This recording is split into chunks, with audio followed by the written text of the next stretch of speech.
Hi friends, ఎలా ఉన్నారు? ఎప్పుడు ఒకేలా మిరపకాయ బజ్జీలు, ఆనియన్ పకోడాలే కాకుండా ఈసారి కొత్తగా పొట్లకాయ బజ్జీ ఎలా తయారు చేయాలో చూసేద్దాం. ఒక పొట్లకాయ తీసుకొని దాని మీద తెల్లగా ఉన్న తోల్ని చాకు తీసుకొని బాగా జూరేయాలి. తర్వాత ఆ పొట్లకాయని కడిగి దాంట్లో ఉన్న విత్తనాలన్నిటిని తీసేయాలి. దాంట్లో విత్తనాలు ఉంటాయి, అదంతా క్లీన్ చేయాలి. అంతా వీడియోలో చూపించిన విధంగా విత్తనాలన్నీ తీసేయాలి.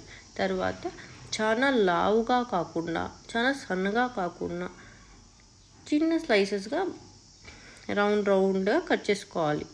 తర్వాత ఒక బౌల్ తీసుకొని దాంట్లో 2 కప్స్ శనగపిండి, టేస్ట్కి తగ్గట్టు సాల్ట్, 1 టేబుల్ స్పూన్ కారం, వాము 1 టేబుల్ స్పూన్ వాము తీసుకొని బాగా చేతిలో అలా అని శనగపిండిలో వేసుకోవాలి. 1 టేబుల్ స్పూన్ అల్లం వెల్లుల్లి పేస్ట్ తీసుకొని నీళ్ళతో బాగా కలుపుకోవాలి.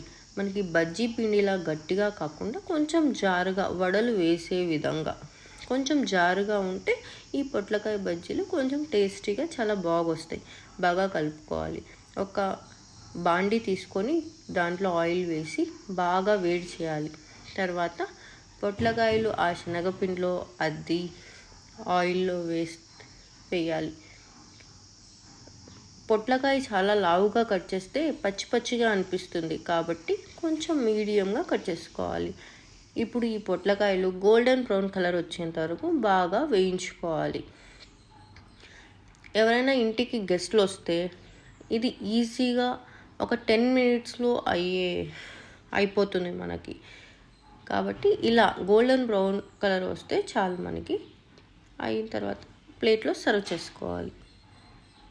ఇప్పుడు మనకు కావాల్సిన పొట్లకాయ బజ్జీ రెడీ. ఈ పొట్లకాయ బజ్జీలు ఉగ్గాని కాంబినేషన్కి చాలా బాగుంటుంది. అలాగే ఈ వీడియో నచ్చినట్టయితే like, share and subscribe to my channel.